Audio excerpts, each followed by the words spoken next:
Basically, yeah.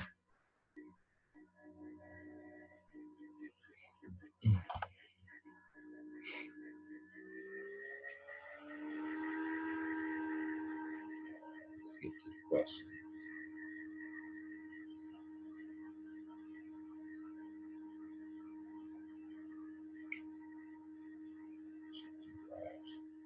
I did. I did. I actually talked to. I've been talking to a lot of people.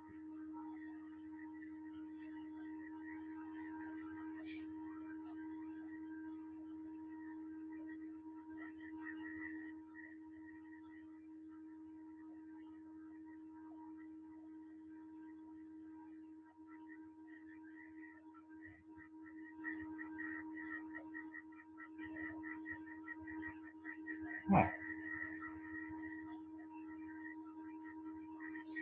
Absolutely. Absolutely. Um,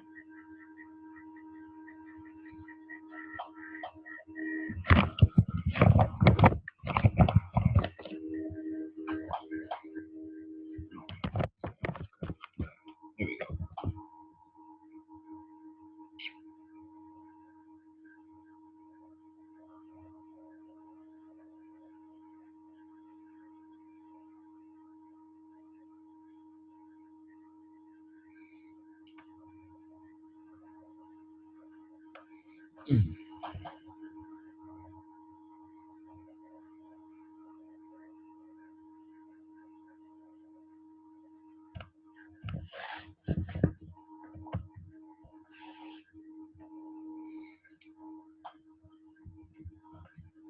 Okay. Um,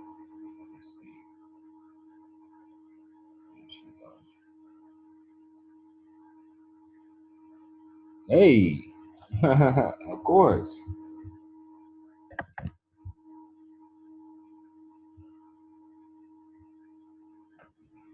Hi.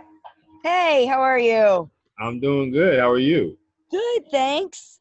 Okay. Okay. I appreciate you doing this. I know you're extremely busy. I really do appreciate you doing it.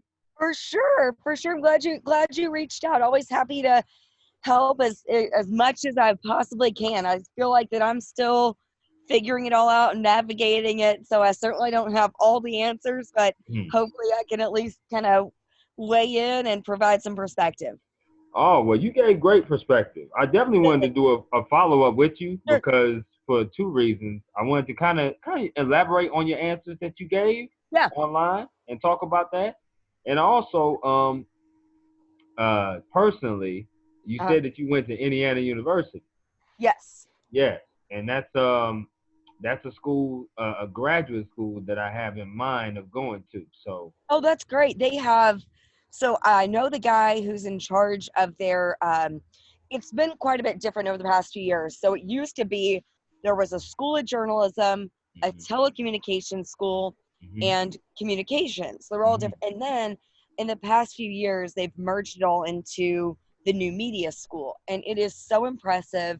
And the guy who leads like the sports journalism entity, I know very well. So I like, can't speak highly enough about like the program and everything that they do. So I would okay, strongly encourage you, definitely if that's something that you're interested in, it's a great place to go. And he does a great job of networking and helping you connect with resources and all sorts of things. And you get a lot of hands-on experience, which is sometimes like frustrating when you're studying journalism, is you feel like your classroom work isn't exactly, giving you the tools to right, have a resume tape or a portfolio or the things that you need to be hired and to actually get a job. Whereas one of the things with the IU program is that there's so much hands-on applicable work that right. truly does prepare you to, walk out the door, graduate, and be able to hit the ground running and actually get a full-time position. Absolutely. Okay, I appreciate Yeah, that perspective. yeah, I you're do. welcome. We'll definitely touch up on that more. Absolutely. It's one of my schools. I have about Great. 5 or 6 of them, but Okay. definitely because I'm from the Midwest, even though Oh, are you? yeah, Chicago. Oh, okay, cool. Yeah, so definitely have a couple schools there as well that I'm interested in, and I also spent some time in San Diego. I was Oh, kind of raised there as well, but I was born in Chicago, so cool. definitely tied to the Midwest. Um, So the first question I asked you was, what made you or inspired you to want to become a sports reporter? Um, and I really liked your answer. As you said, you were playing all kinds of sports. What sports did you play? Growing up, I played soccer, basketball, Hmm. ran both track and cross country. Wow. So, Okay. yeah. Okay. And you said that your parents was involved in coaching. Did they coach you? So they weren't specifically like my coaches, but they coached like high school and college level when I Okay. was younger. Okay. So they weren't necessarily like my coaches. I mean, they would like coach me at home or whatever, but Right. specifically like they were not the coaches of my teams. Got you. Okay. Yeah. Okay. Now, you said when you was a student athlete at Indiana University that you pursued internship opportunities. So, Yeah. how many internships did you actually like get to do before you actually got to your, I did three very different internships. So Okay. the first internship I did was in local news at the Fox affiliate in Louisville. Okay. And that was really, a lot of behind the scenes, a lot of producing, and mostly direct news. I would go and spend some time in sports, but the difficult thing about being a summer intern in like a local newsroom in the sports department is it's like their slowest time of year. So Right. there's not that much for you to do. It's much more beneficial if you can intern during fall, winter, spring. Right. I couldn't do that because of being a student athlete. So I did most of my internship that summer. Sorry, I don't know if you can hear. There's like all of a sudden there's like motorcycles speeding past. I'm out on I my heard backyard. something. I didn't know what Yeah, that was though. it's such like a nice day in India. I'm like trying to be out as much as I can because it's been like hot and humid, and today's actually like moderate and nice. Mm. Um, so I interned in the summer in local news, my first internship. Then my Okay. next internship, I went to ESPN for the summer. So I was working Mm. at that level. And then the following summer, I interned actually within the athletics department at Indiana to get a perspective more so on like working for a university athletics department and what's involved in that side of communications, marketing, branding, all of Mhm. that. Okay, I like that. I like that. So what I've done so far, because I'm an older student, Okay. um, and I've done our radio, that's what we have here with our radio station. I've had a radio sports show before. Yeah. Um, I write for the Peak, which is our magazine. And I've done feature stories, which I've sent you some links. I don't know if you checked Yes. them out yet. I haven't Uh, gotten a chance. I saw them all come through. I haven't yeah, gotten to read them all, but I absolutely will do that for sure. I'm looking forward to it. That's awesome to like have. It's so great because you have those things that are tangible that you can put out there that as soon as somebody needs something, hmm, in terms of, oh, let me see something you've done, like you can distribute it. That's fantastic. I want to get in front of the camera. I Yeah. have not done that because I've also done some color commentary. I've done some play by play, but I just have not gotten in front of the camera yet. Um, there just hasn't been many opportunities at our Yeah. school. But I want to do something like that. Do you think that doing that, despite me doing everything that I've just listed out, do you think that is pivotal to get in front of the camera before you go into a job like that? I would say not even just being in front of the camera. I think just as much vast experience as you can get is Hmm. really important because I know some people who they were so like, oh, I specifically want to be on camera. So Yeah. they devoted everything to, I'm going to be on camera as much as possible. Hmm. Well, they didn't hone their writing skills or they didn't get comfortable doing radio because radio and TV are a little bit different. I mean, it's still broadcasting, but there are intricacies of each. So Right. I think getting experience in every single aspect is important. And I think that, the more you write, the better you become on camera, and on radio, and the better you are on TV, the better you are at maybe asking questions, the better you are in writing. They all go hand in hand. So Mhm. it's not like there's, exclusivity in that, well, if I spend too much time writing, that won't help me in broadcasting. Or if I Right. spend, they truly all feed one another. So I think getting as much diverse, well-rounded experience as you can, Hmm. that's the most important, and making sure that you do get experiences doing lots of different things. And you will find, and I tell people too, that can mean you don't have to wait to necessarily have a broadcast assignment or an internship. I mean, it can even just be for your own sake, like, thinking about looking at a game that's, and obviously we're in a weird state right now, but Right. if you were, whatever it is, let's just talk if it's college football and we're going to Okay. say it's, we'll talk SEC and it's Georgia, Florida. Okay. Practice and think about what your stand up would be and set up your phone, or tablet or whatever, and record yourself. And, how would you, or even, I tell people this too, go back and like look at an old game, like even one from last season, and think about, okay, if I watched the, Michigan Ohio State game, and Right. I had to do a 60-second recap after this game. Here's what happened. What would I say about this game? And sit there and, set it up and have, a couple of bullet points and say, it was whoever it was, Michigan QB, the 3 touchdowns, blah, blah, blah, blah, but a late rally from the Buckeyes. So Right. just think of how, and the thing is, the more times you just practice formulating things in your own words. Oh, sorry. Hold on. Oh, shoot. Hold on one sec. I got to take a work call. You're good. Yeah. Hold on. Just going to run inside, getting a brief house tour.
Okay.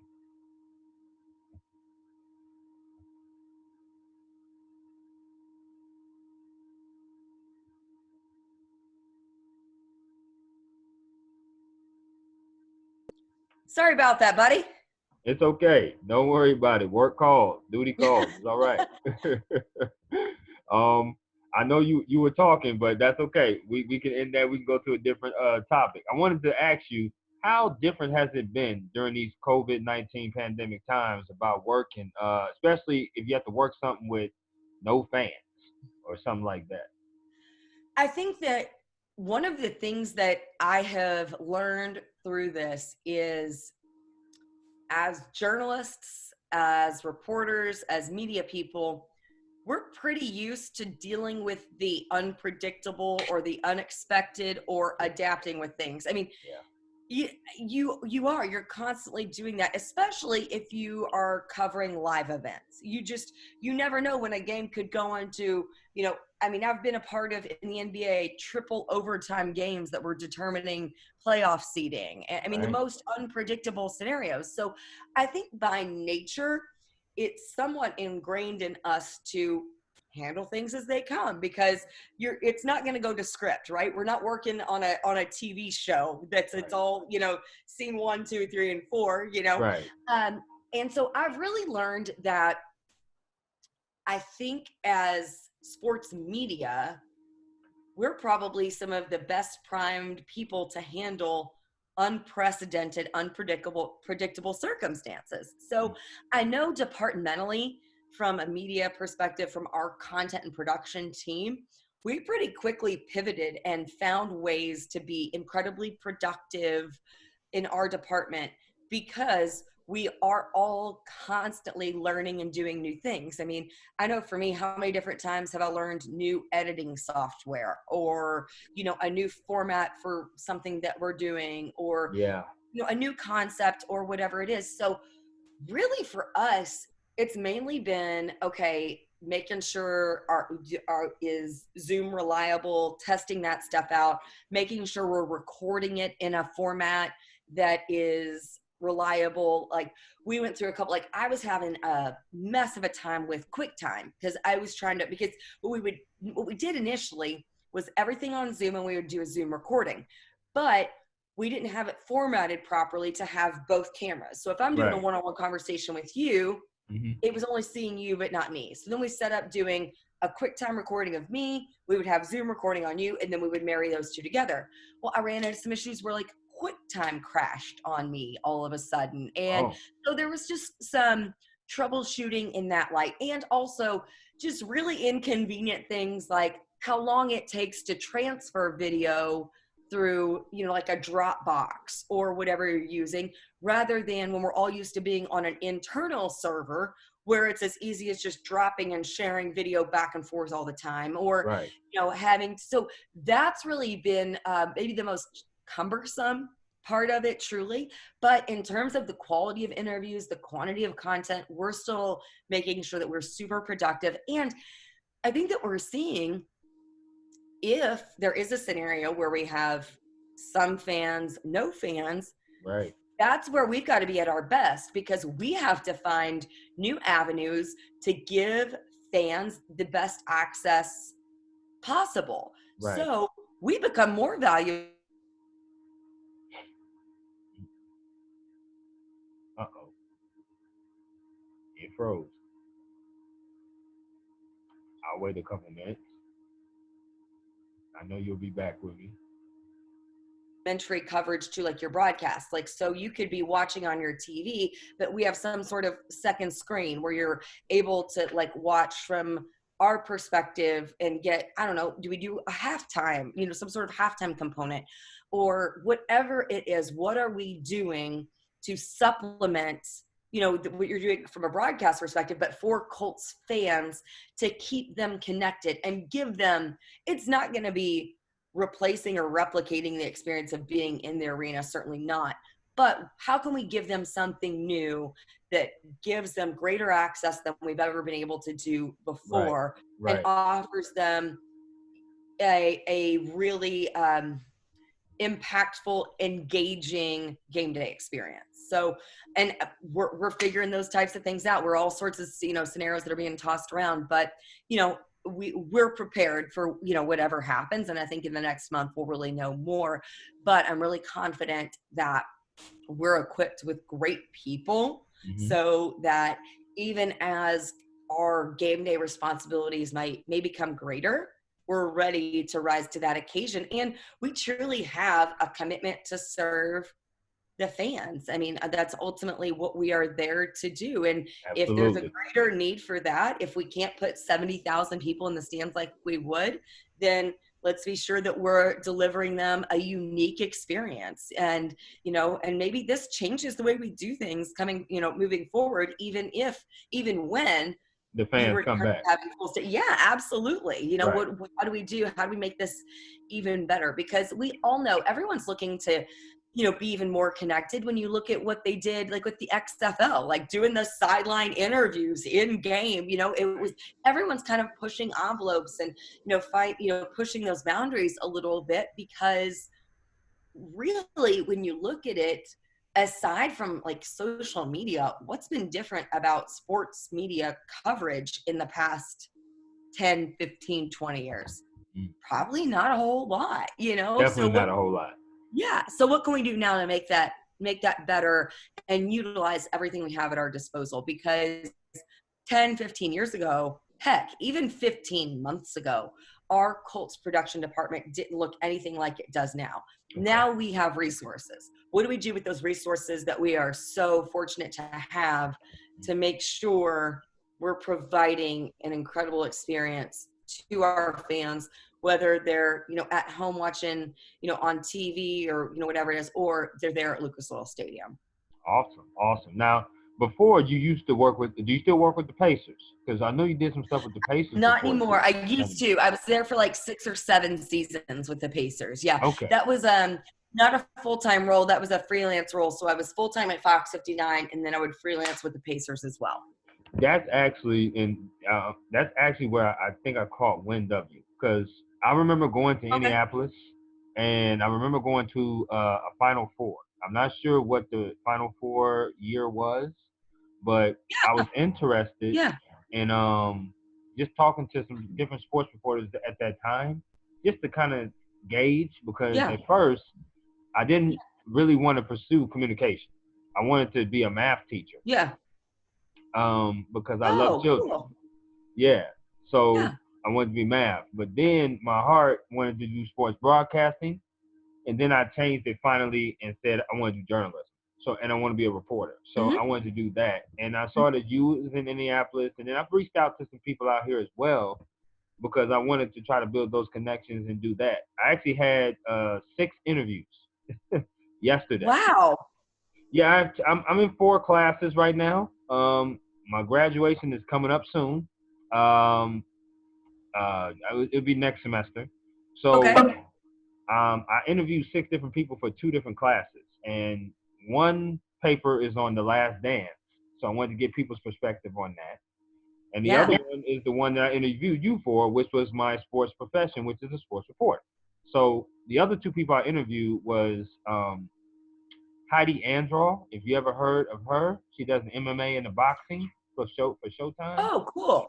Very cool. And then the other person that I interviewed was the sports editor here in my town at the Marietta Daily Journal. So I interviewed him. But you was actually the 4th person, or I would say the third person I had in mind.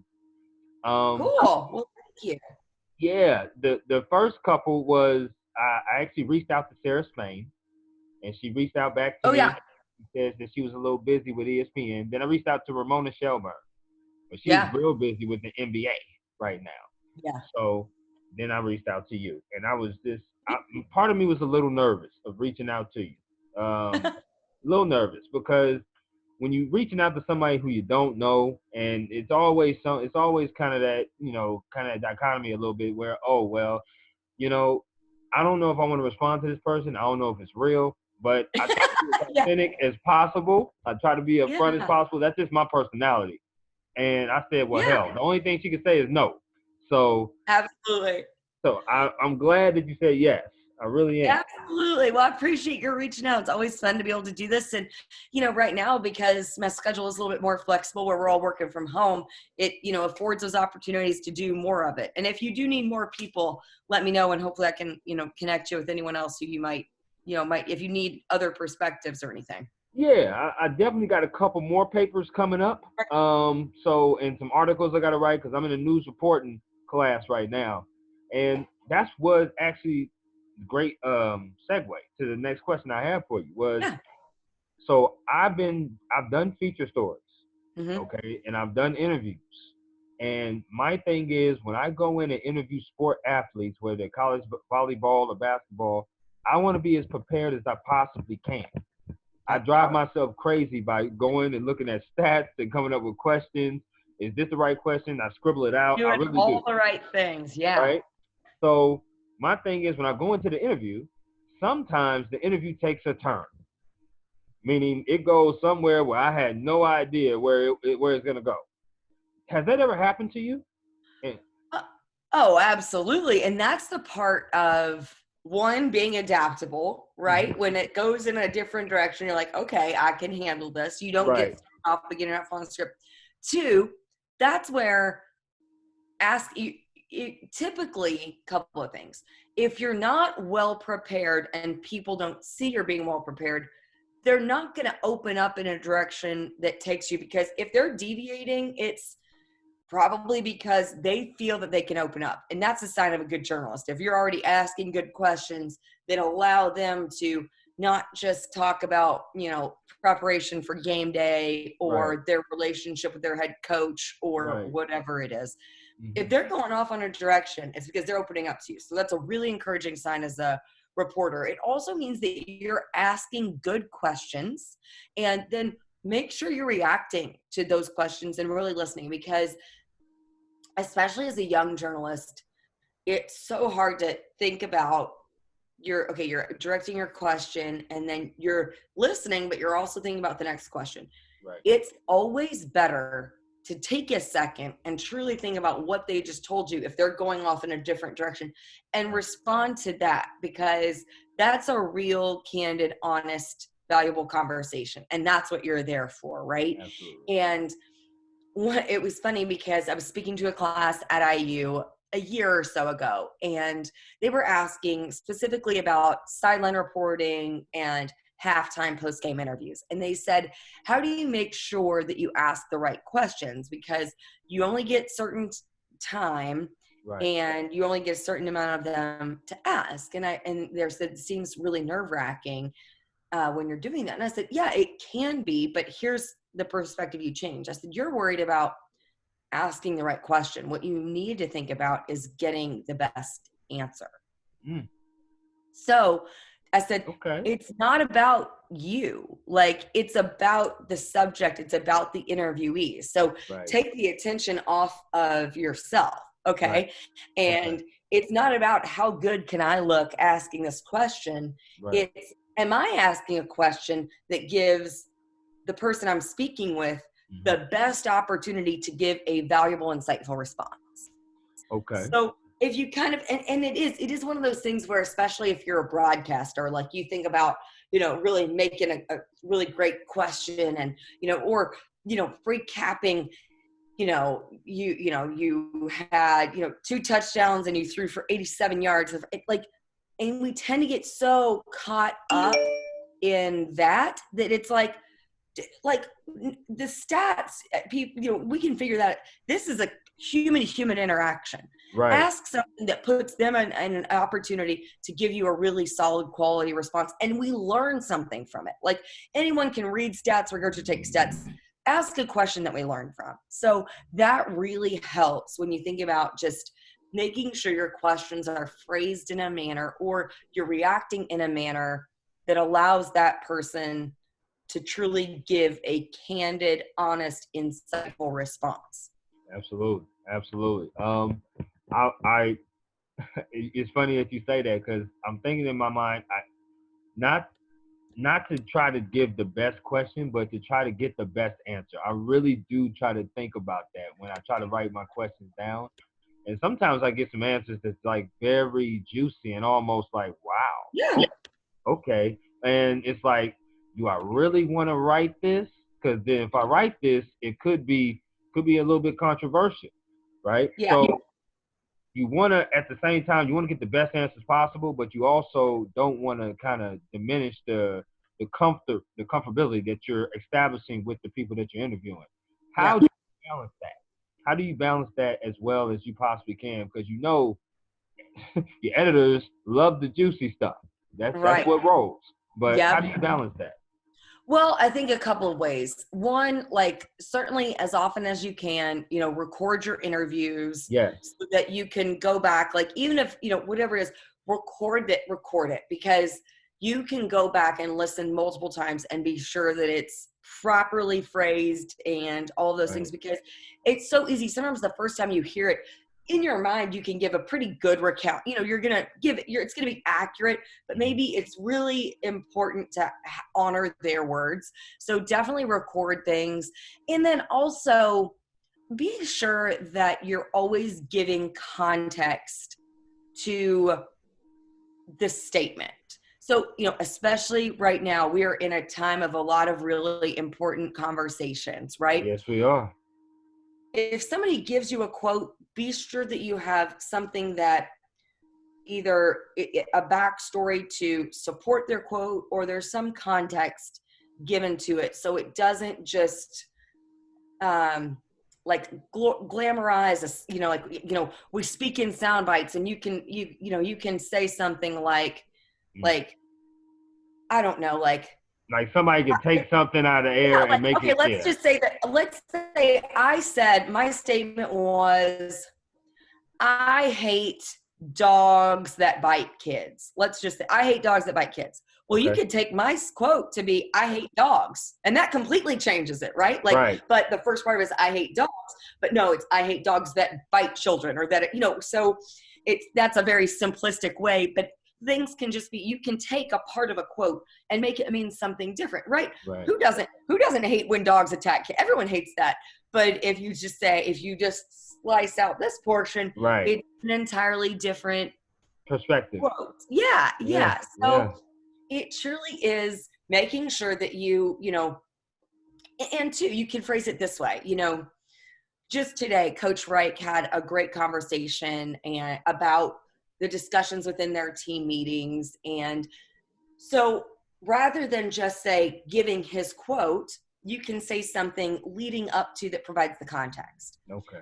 Coach Reich said that in conversations about, racial inequality, he found most valuable personal experiences. And then you use the quote. So you use something before, so that it puts the person who's speaking in light that they were asked about this and this was their response, not just here's his quote that he tossed out there. So just making sure, that's your responsibility as a journalist, is to paint the best, not necessarily the best, but the most accurate, well-rounded description, so that whether it's in 2 minutes of watching TV or in 10 minutes of reading an article or in reading a tweet, or I can't really do tweets justice, but let's just say articles, broadcasts, whatever it is.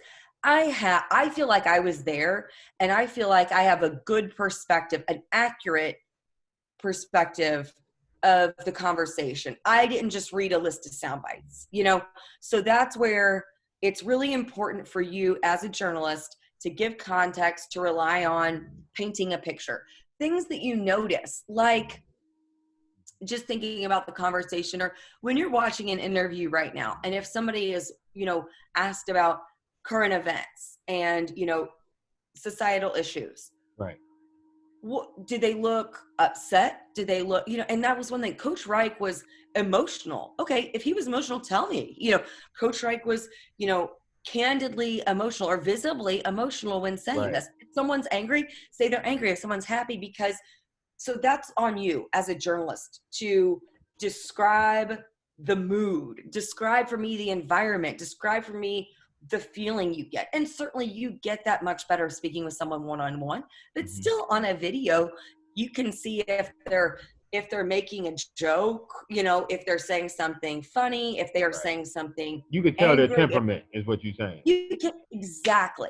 Right. So all of those things, how can you, so painting the picture of what was his demeanor, what was he asked that led to this quote, and then backing it up with, okay, this quote came from the fact that in both of their team meetings last week, they spoke zero football.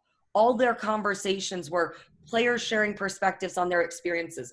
What white players need to know in terms of, asking questions on how can I support you? I've got your back as a teammate. I need to be a better friend now. Right. I didn't know. And that was one of the things that Coach Reich explained. We had players saying I didn't know what I needed to do. And now please tell me how I can be a better teammate to you on and off the field.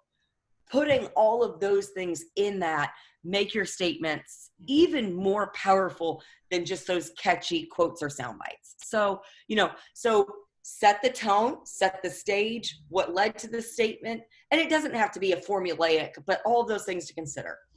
Paint the picture of what the conversation was like, the tone, all of that, the demeanor, the quotes themselves, and then backing it up so that, what did this come from? What led to this statement, or how are they backing up this statement? He made a statement that, it's much more than talk. Now it's on action. Okay, well, what does that mean? Blah, blah, blah, blah, blah. Here's what he said about actions going into the, whatever it is. So, right. I'm going to go move to my charger. So all of those things are really important when you are, anytime they're important, but especially when you do have a story that takes a different turn and becomes interesting for maybe a new reason, or it becomes even more important. And that speaks volumes to you as a journalist to get people, who are able to have those conversations with you. Absolutely. 2 questions before I get back into it. First, sure. Or I should say 1 question, 1 comment. Beautiful home, from what I've seen. Thank you. I know. I feel like we've taking a whole tour here. Yeah, but it's nice. It's very beautiful. Thank you. And it looks like you was from what I saw on IG, you went out running today. How many miles did you do? So I only went for a mile. I was tight on time. I do at least 1 mile every day. Wow. So most days I go a little bit farther. Today I did a HIIT workout early, just got my mile in. I'll probably do something a little bit later on, but I'm on a streak of 220 days consecutively running at least 1 mile. That's amazing. Wow. I commend you on that. Obviously you look like you're in shape. So thank you. Well, running college track, it's kind of ingrained in you, right? You feel you have a bit of an obligation. It's not an obligation, but it's something that I notice a difference in myself when I don't. It's just kind of, and this whole thing with the mile. Obviously, a mile isn't going to do that much for you in terms of. It's good. It's 220 days of a mile is. Well, for me, it's mostly even just taking that time to conscientiously not be working, not be screen. It's a mindfulness thing, just designating that time for mindfulness. So okay, I understand that. So let me ask you, what is a typical day in Larra Overton's life as far as a sports reporter?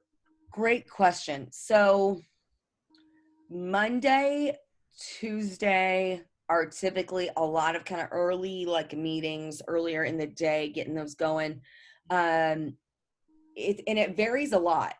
In season is very different from out of season. Right. Out of season, it's much more flexible. I'll kind of go with in season because that's a little bit more of a structured regimen. Right. So on Monday, we'll have a game day on a Sunday, obviously. Monday, we would get back into the complex. I would shoot a recap from the game the day before. Mm-hmm. That would include, kind of a couple stand-ups and then excerpts from interviews that I did post-game, recapping the game, looking ahead to the week, looking forward to the week ahead.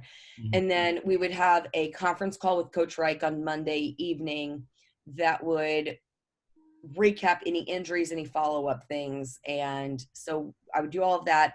I would also put down, I produce and host a weekly show.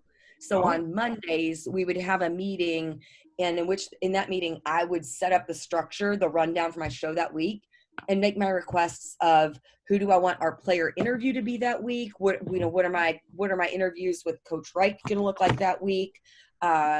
Maybe we're going to get an assistant coach this week. So that's another thing. So early in my day, my first priority is getting knocked out this game recap. Then I spend a good part of my day structuring, organizing, deciding on our guests, producing the rundown, and starting to formalize the questions.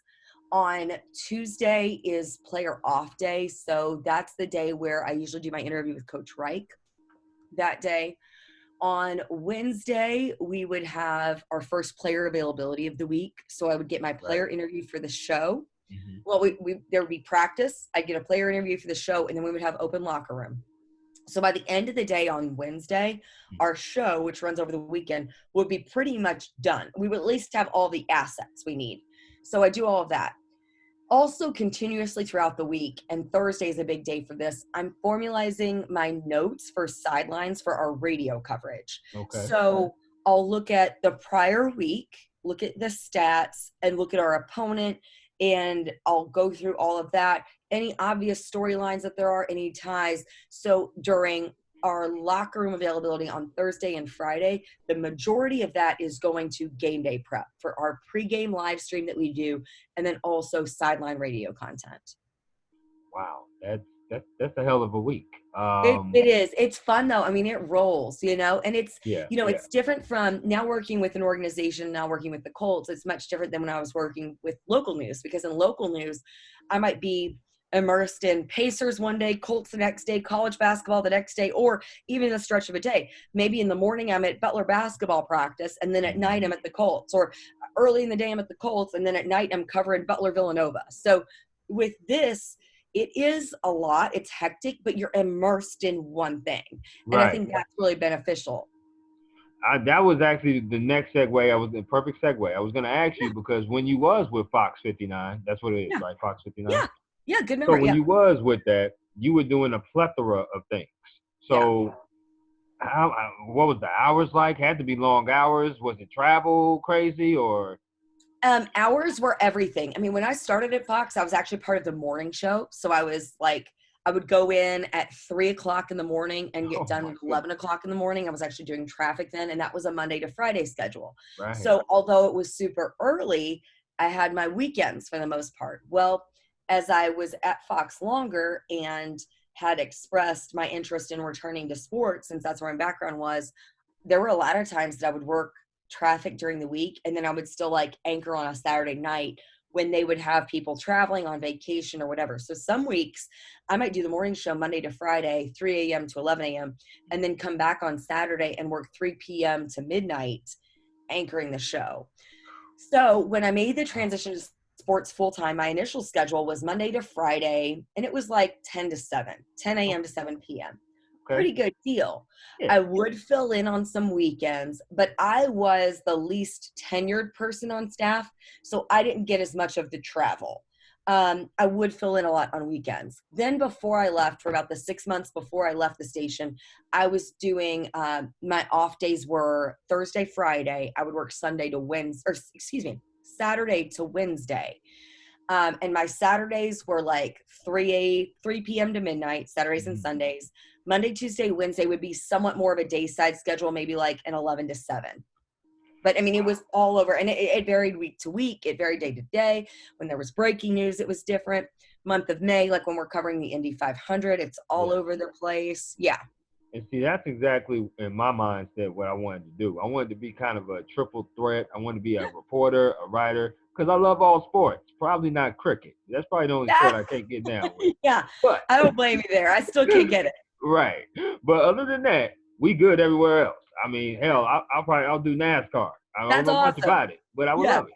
Hey, so, the willingness to learn is the most important part. And that's what I think for me was hard early on, is that I was afraid to ask questions because I didn't want to look stupid. And then I started to realize, like, no one expects you to know everything. Like, you're not a general manager. You're not so I just eventually got to a point where I would start asking, like, hey, I'm not, and whether it would be, and you start to get more comfortable too with knowing the people you can ask those types of things too, whether it's a colleague or, you know, if it's an athlete. If an athlete uses a phrase that you're not familiar with, I haven't been hesitant to like ask. There was just this last year, Chester Rogers used a phrase, and he was describing a certain like, it was a certain like route, okay?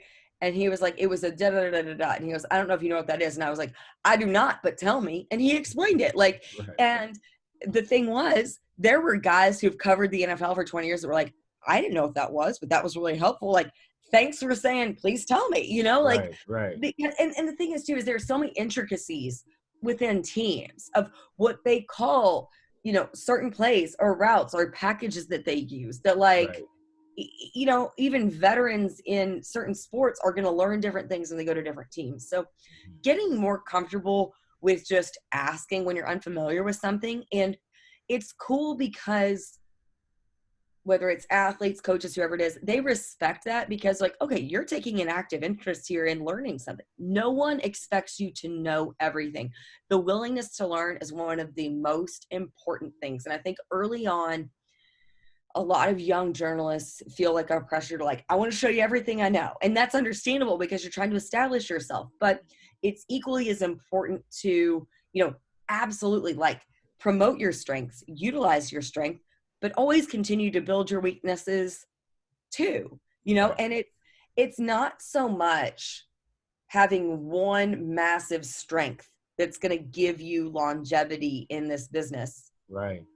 It is having many strengths and always working on improving your weaknesses as well as those strengths. So, I mean, look at guys like, I mean, very few guys strictly do basketball or football or this like Joe Buck. Like Joe Buck does football and he does baseball and he does golf, gymnastics. I mean, Right. they're well versed. They're well, you know, and it typically starts from one and then spreads out. So that's one of those things. Being really multifaceted and well-rounded is awesome. So you totally have, you know, the right idea, the right approach, the mentality that there is in terms of really. And here's the thing too. I see our newspaper guys and even, you know, our guys who cover who are ESPN.com guys, they're doing TV stuff. TV guys are being asked to write. Like it's all now. So like you're not just specializing in one thing. I mean, Seems like it's columnists. intertwined. Everything is It is. intertwined now.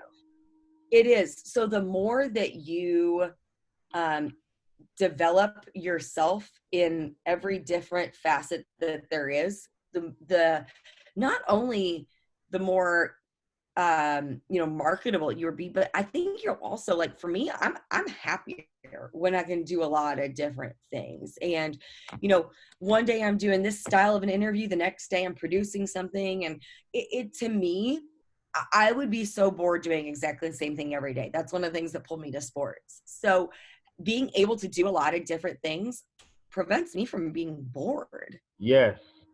That's why I want to do it all. I want to, like Yeah. I said, I don't mind reporting. I don't mind writing. I don't mind broadcasting. You know, I obviously one of my weaknesses probably right now is probably the editing and producing part because I haven't gotten too much of that. Because I've been in front or I've been Yeah. somewhere on the microphone speaking, radio or whatever. So I want to definitely enhance that.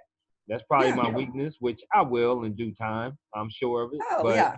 but It yes, all comes with opportunity, you know?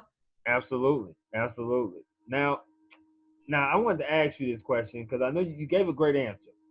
Um, when did you know that it was time for you to leave like Fox 59 and go to the Colts and be able to take that job? Because like I asked you, reporters are always on the go. And they're always on the go. They're always traveling, and they're moving a lot. You see a lot of these sideline reporters. They in one city one season, the next season they're in another city. I should say. So how do you know when it's time for you to like? I want a different challenge. I want to go.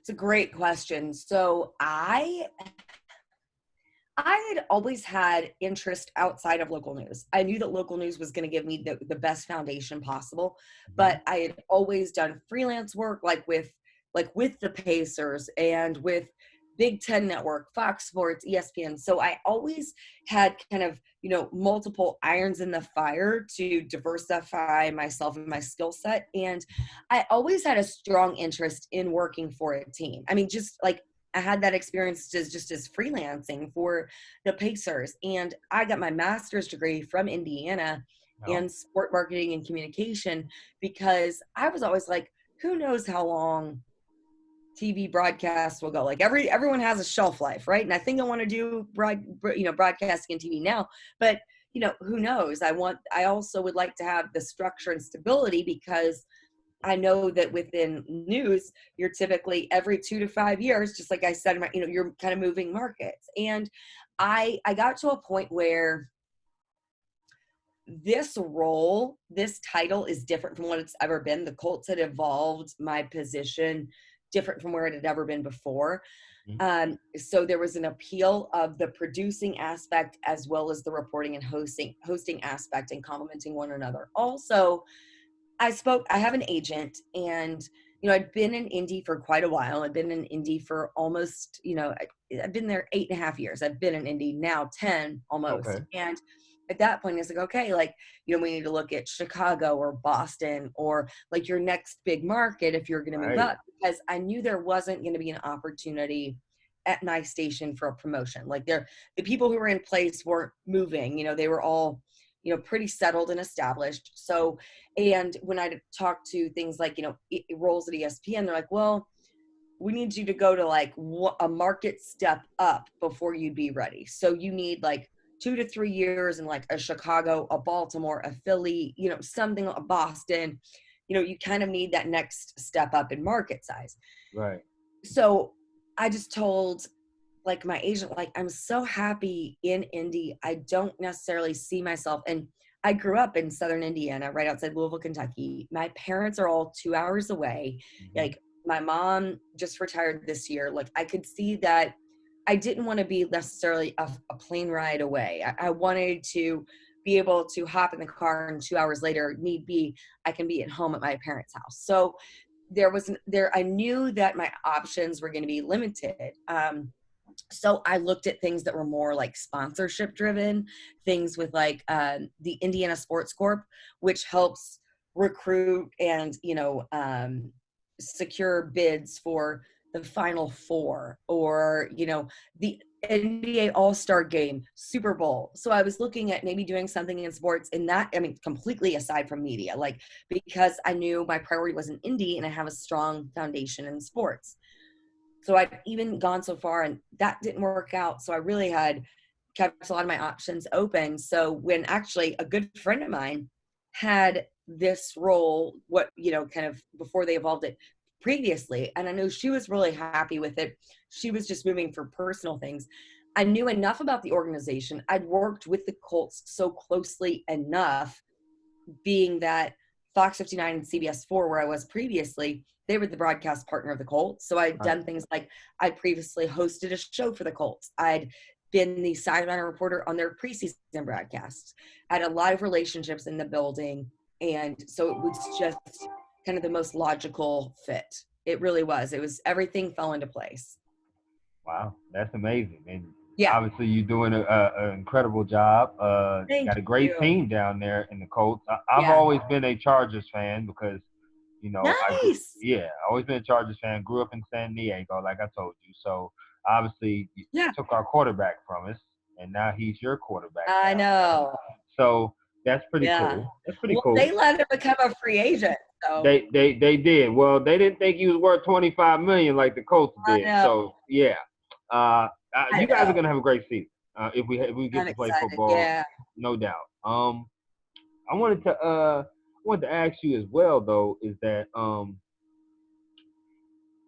as far as starting out, is it important to do as many internships as possible, or is it important to have connections? Is one or the other needed to be more so, or is it 50-50? Because sometimes people say, well, it's not about what you know, it's who you know.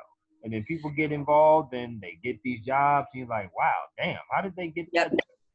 I have the, So it's like, which one is more important, or are they equally both important? That's a really outstanding question. I think they're both equally important and at different times. I mean, there have been points in my career where it's been much more about a connection. There are other points in my career it's been much more about experience. It's, it's like it's more of an ebb and flow. Like at some Okay. points it feels like it's 70-30. Some points it feels 50-50. Okay. Sometimes it seems like it swings the other way, 90-10, whatever it is. So they're both important. That being said, relationships alone will not give you longevity in this business. Okay. So you're going, even if you have all of the connections in the world, like even if your parents were in media and in TV and in sports or whatever, but you don't work to have any experience, to get a background, to do any of Right. that, it's not going to pay off. Okay.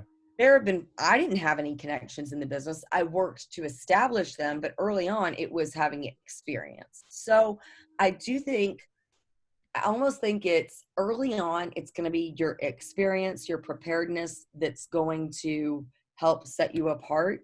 And then you're going to consistently build relationships. So like what's going to happen is you're going to get those first jobs and you always make sure that you leave a great impression on people. And then what might happen is, a boss who you had at one stop, or at one organization, 5 years later, they're somewhere else and they're in a position to hire, and they come back across you and they're like, Chris was always a hard worker, always had the best attitude, da da Mm-hmm. da. And then they think of you in that, or it's you're looking for a job, you recognize, hey, I remember this person from this point earlier on, whatever it was, and and you're like, and you reached out and you already have that connection. So I think that relationships are a constant work in progress Mm-hmm. type of a thing, and it's not detrimental if you don't have them early on, but you do need to invest in building them. Got you. I like that. That's a terrific answer. I like Thank you. that. I would add, I'm a very competitive person. Yeah. Not a sore loser. I would not say Mhm. that. Okay. But I'm very competitive as far as, especially when I write articles, Hmm. knowing that I'm part of a magazine here. When I write articles and I read a very good one, I'm Hmm. like, damn, I want to write that good too. Yeah. Like I Yeah. congratulate the person, he or she that wrote it, but I want to write as good too. And when I see somebody reporting or see Hmm. somebody doing a radio show, I want to be the best. Yeah. I want to reach out to people who I feel like are some of the best people in the world, to be a sponge, to be to be the best. Yeah. So Absolutely. in your work, has there ever been a time where you've been like, you know what, she's doing a great job, but damn, I know I could probably do a little better. I know I can do just as good, or has it kind of motivated you, like another Oh, colleague? yeah. Oh, absolutely. And I think that you notice, like, and it's a good thing to notice that you appreciate about other people that they do well and that you could do better. The great thing is like, there's no Super Bowl champion, there's no NBA champion of sports reporting, right? Like, Yeah, we're all there's room for everybody at the table, and it's right. funny because especially like being a woman in the industry, being a minority in terms among a male dominated business, people ask me all the time, isn't it competitive against other females because there's only room for so many? And I'm like, are you kidding me?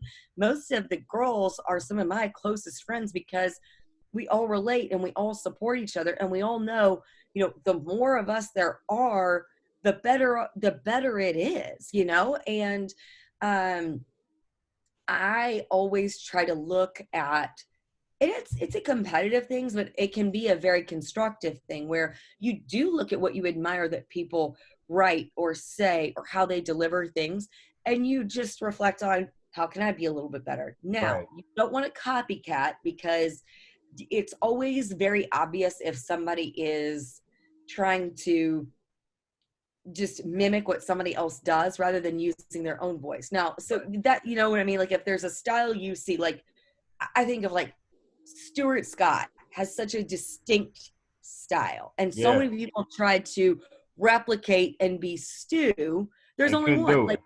and like you can admire him and look at what he does. Like Right. you don't want to say booyah and cool as the other side of the pillow and things like that, but Right. what do you admire about what he does? He puts personality into it. He brings excitement. He watches like he's a fan. Okay, how can I do that? How can I organically Right. embrace those things? So looking at, you know, what they do well, whether it's how they ask questions or, you know, the way, like I always thought, you know, somebody who I love to watch is Marty Smith. He is uniquely, he's just, I mean, and I don't like love everything that he does, but he is always genuine to himself. It's like Yeah. he doesn't try to be anyone else.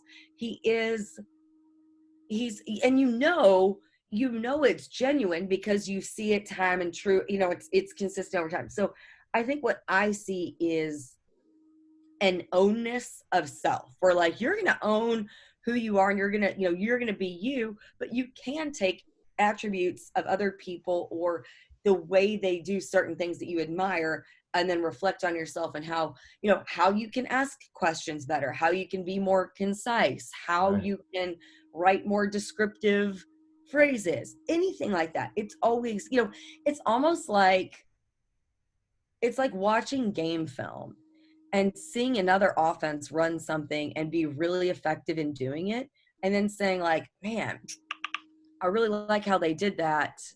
How can we're not going to run that exact same play, Right. but we can take elements of it and look at ourselves and what we have to work with and take inspiration from it.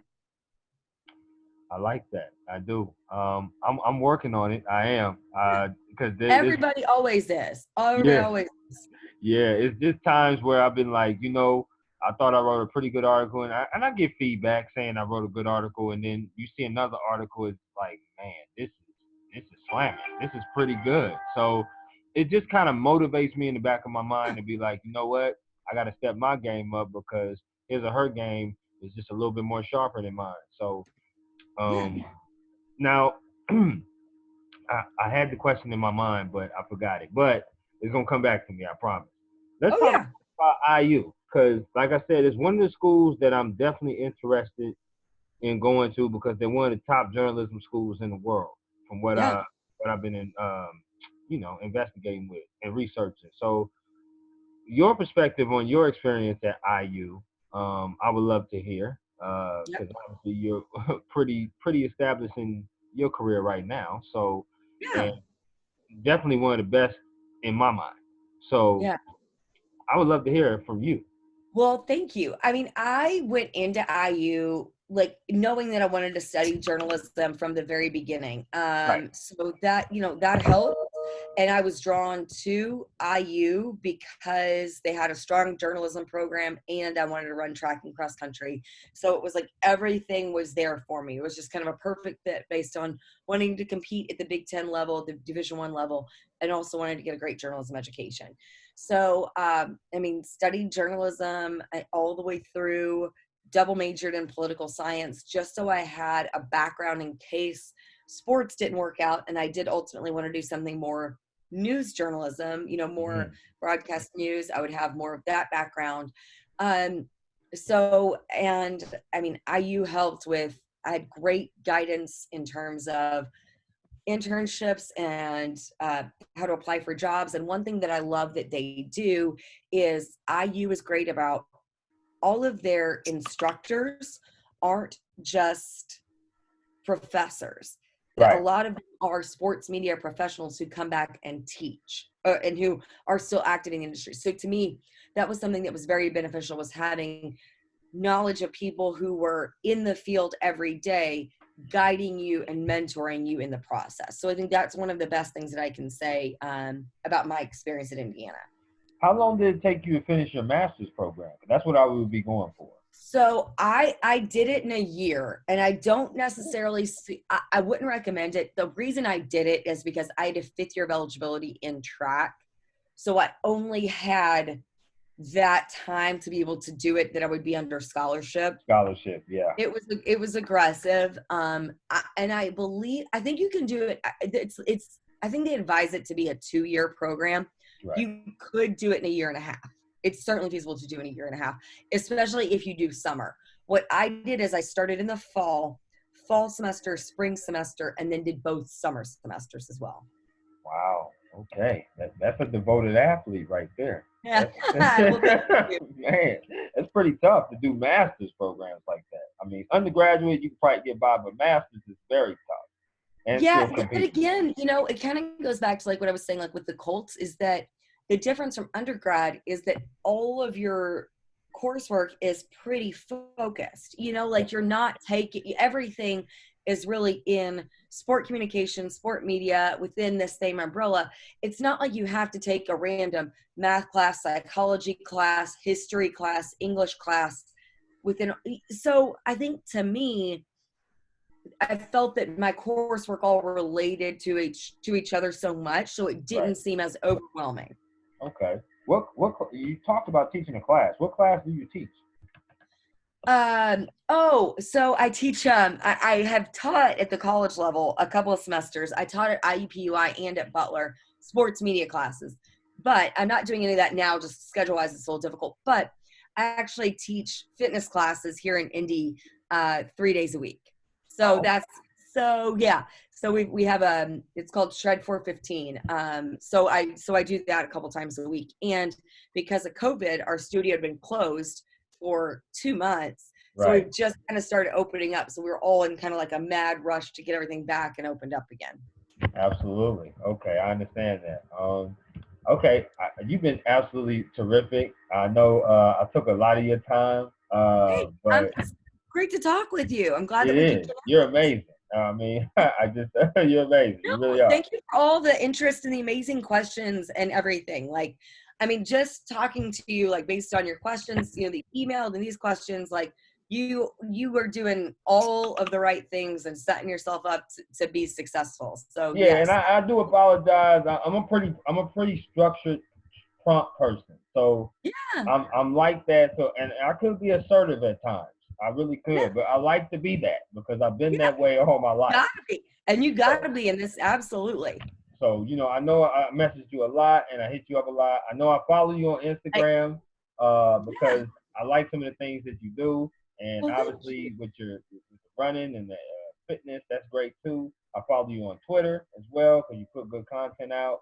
So I'll finish with these 2 questions. So the first question is that what was the best advice that was ever given to you that you still hold on to this day? Wow, that's a really good question. Best advice.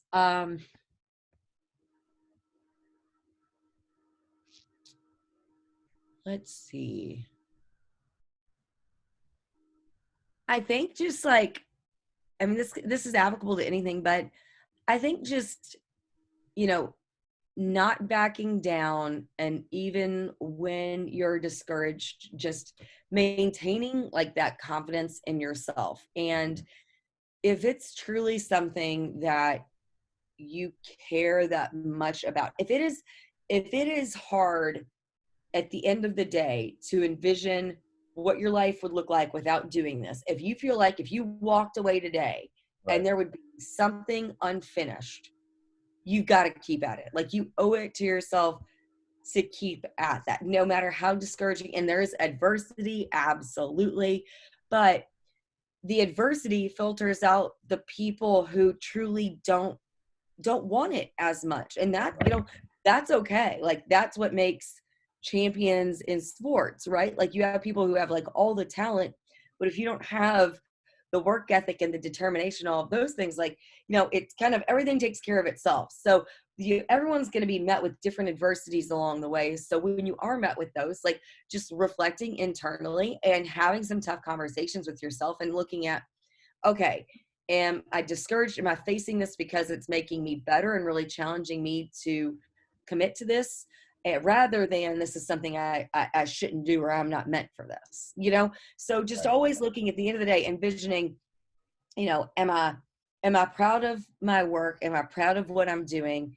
Am I enjoying what I'm doing? Is it fulfilling for me to do this? And can I imagine what my career, what my life would look like without doing this? Can I envision if I went on a different path, if I were a math teacher, if I were, doing this or doing that, and I would feel the same fulfillment, the same enjoyment in my life, and on that note too, it's in this business, it's so easy to just get completely engulfed and immersed in it. So also being able to, and it gets harder and harder with social media and everything and alerts and apps and all that, but really mindfully taking time to decompress, to have time, like stay committed to your other passions too. Like it's, don't,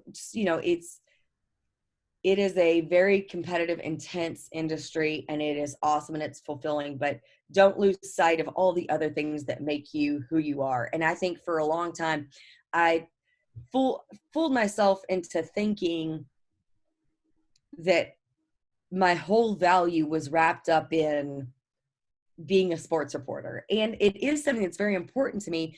But at some point, and this was kind of in recent years, I started to remind myself, like, I didn't let the tough days or the bad days or the days that, maybe a story just didn't turn out as well. I mean, because you're going to have mistakes, but like, it doesn't define you. Like, like one day, one story doesn't define you. And like, also like, making sure that you look at yourself as a whole complete person and who you are as a person. And then being a sports reporter and being successful is certainly something that, is a big aspect of you, but it doesn't have to, dominate you. Right, absolutely. And there has been some tough days. There's no doubt Yeah. about it. I've had some tough days, obviously in the collegiate level. Mhm.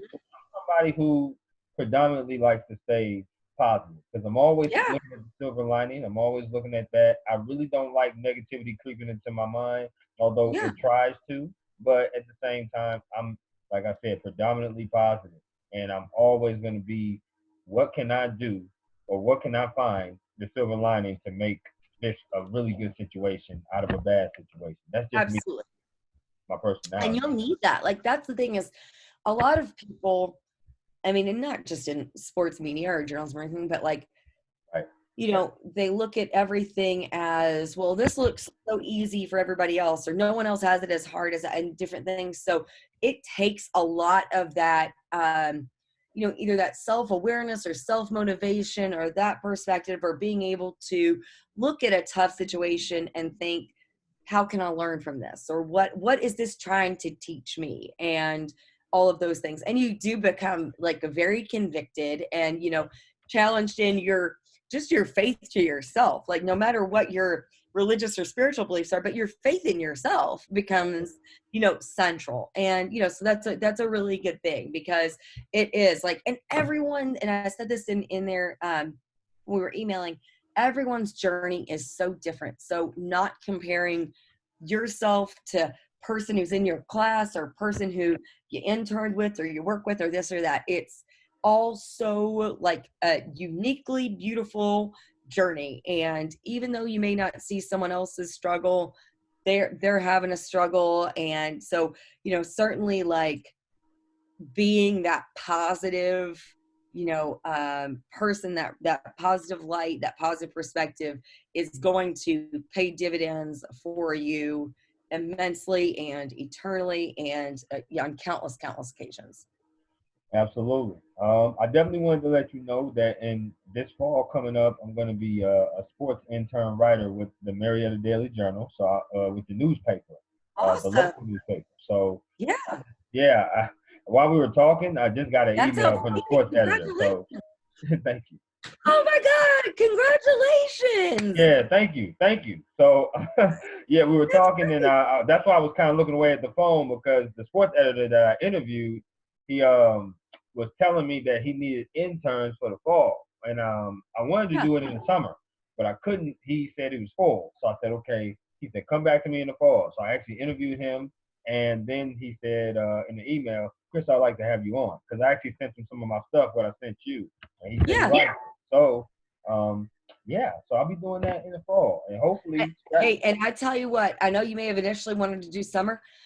Fall is going to be, you're going to get so much valuable experience, especially with, I mean, we're going to be in an unprecedented time. People are yeah, going to be, you know, yeah, like it's going to be, it is a really important time to have good journalists right now for, I mean, so many different reasons. So your voice maybe now than, I mean, it's always valuable, even more so just like now, because we need strong writers, strong reporters in every different facet. So your experience is going to be awesome. I thank can, you, I yeah, appreciate that. that's awesome. Now And this it's is one of a those things, everything kind of times out for weird reasons one way or another. And I'd been frustrated at certain points that maybe I didn't get opportunities when I thought that I should have. But then when this opportunity, you know, came about and the way it timed out, I'm like, oh, it kind of all makes sense now, you know?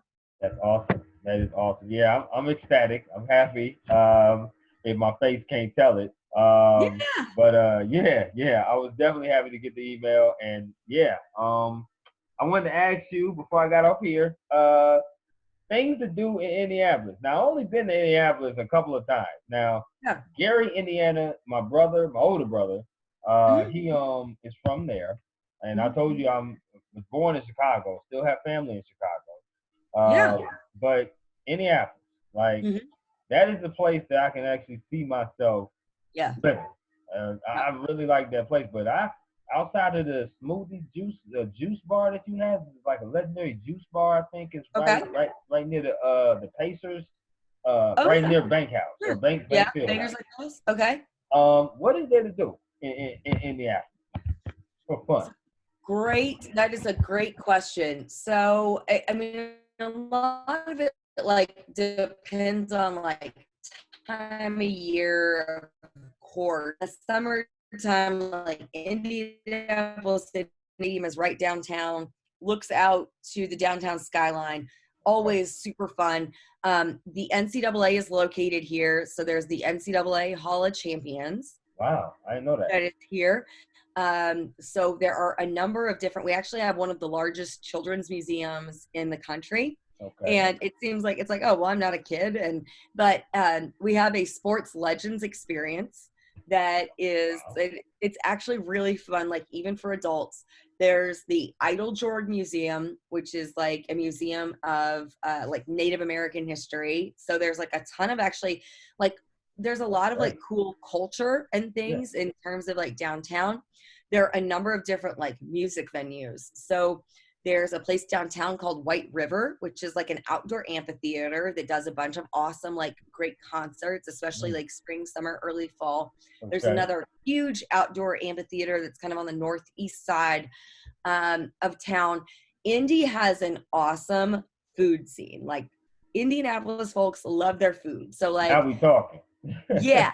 So I mean everything, like lots of great like steak places. Like it's Mm. actually like was recently like ranked as one of like kind of the best like food destinations, like just kind of everywhere, like really great like food scene. Um we have Eagle Creek Park, which is Wow. one of the largest city parks, like Mhm. kind of falls just below like it's like a top 5 city park. So not to the scale of Central Park in New York, but like kind of like up on that list. So Yeah. it's out actually right by the Colts complex. So it would be on the northwest side of town, but you can, you know, hike and boat and bike. I And so like there's lots that. of great like outdoor area. We also have a place called Fort Benjamin Harrison, which is used to be like military barracks and everything. But Yeah. there's amazing like woods and different things out there. And also at Eagle Creek, they have things like oh like I'm trying to even think of how to describe it, but like kind of like not obstacle courses, but Mhm. like those like all those Trails? kind of different things, like kind of like those rope climbs and different. So there's a Oh, lot of okay, outdoor okay. stuff to do. There's actually quite a bit of water in Indy, so like when it's nice out, people will you know paddle board and boat and do all those kinds of things. I like It's that. a very active area. So like for runners, walkers, like people on biking. So there's the canal path downtown Mhm. that runs along the water. So it kind of runs like from White River. to like the NCAA and then on up north. There's also what they call the Cultural Trail, which runs downtown and connects to the Monon Trail. The Monon Trail is an old railroad trail, like, and they've paved it, and it goes from downtown well north of the city. I think it's probably now they've extended it. It's probably almost 40 miles long. Wow. So you could go from downtown to the northern suburbs, like on a bike if you wanted to. So That's pretty pretty amazing. active, like definitely like an active area because, we're home to not only the NCAA, but also USA Track and Field, USA Gymnastics, US Swimming and Diving. Like they're all like offices for all those outlets like here, Right. as well as things like Horizon League. You have the Butler campus that's on the north side of town. Yeah. So, yeah. Okay, that's pretty cool. I mean, it's a lot. Yeah. I'm an outgoing person. That's why I asked, and I don't like to be at home. So obviously, this is killing me. But yeah, I definitely want to learn about different cities, and that's one of the cities that I'm interested in. I mean, the other ones is obviously UGA, which is home. Then you have I have Arizona State as well. Syracuse. Awesome program, yeah. So my dad is actually in New York, so that's why I picked Syracuse. That one, yeah, close to him. And I have a couple more in Chicago, which is DePaul and Northwestern. So those are like my 6 schools that I have interest. Truly, you can't go wrong with any of those. Like, absolutely. Like, you're going to get a great experience no matter what. And I think, like, as you navigate through and do your research, it'll all kind of present itself and what's the best fit for you. So, yeah, the more and more people you kind of talk to and all of those things, it's all really beneficial for sure. Absolutely. And so once again, I want to thank you for your time. I definitely have you on Twitter. I have you on Instagram. If you want to follow back, you can. If not, I will. Absolutely. I'm going right now. I also saw on your Twitter, I saw, I'm sorry? What's your Twitter? Remind me real quick. It's at KSU Sports Chris. I'll send you a message. Okay, great. Perfect. Yeah. I think I clicked on your call button. You had a call button on there. I think it's a 502 number. That's it. That's it. If I do have you saved, if that's okay, in my phone. Perfect. Yeah. I tried to click on your email first, but I think I clicked the call button first. Okay. I have that in my phone number as well, so I have you there. I definitely want to do this again. I hope there's another project where I can do this. Yeah. And if you need other people, or if there are other people who you would want to talk to, like there are a lot of great sports reporters, both print and broadcast around Indies. So if you need another, perspective, let me know. Absolutely. I certainly will. Well, I would say enjoy the rest of your Monday, and we will be in touch. Thank you so much, sir. Thank you so much, Chris. Have a great day. Good luck. All right. You too. Thank you. Bye-bye. Bye-bye.